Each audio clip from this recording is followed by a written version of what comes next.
لیکن اپنے ذہن کے اندر جو اللہ نے اتنی طاقت دی ہے، جو تاریخ سے اول سے لے کر قیامت تک کو دیکھ سکتا ہے، دیکھ سکتا ہے۔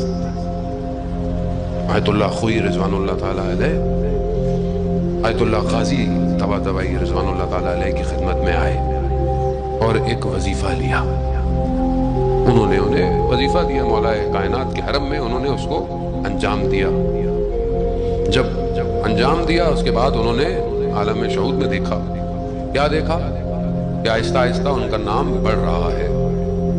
دیکھا ان کے درس میں لوگ زیادہ آ رہے ہیں، شرکت کر رہے ہیں۔ آہستہ آہستہ آیت اللہ خوئی مراجع بزرگ بن گئے، مراجع پوری جہان کے مراجع سب دیکھ رہے ہیں۔ وہ دیکھتے دیکھتے دیکھتے اچانک سے انہوں نے دیکھا کہ آواز آئی، خوئی کا انتقال ہو گیا ہے۔ یہ جیسے ہی سنا گھبرا گئے، اٹھ گئے اور آقا قاضی کی خدمت میں آئے۔ کہا میں نے ایسے ایسے دیکھا۔ کہا اگر تھوڑا سا صبر کر جاتے تو قیامت کے مقامات بھی دیکھ لیتے۔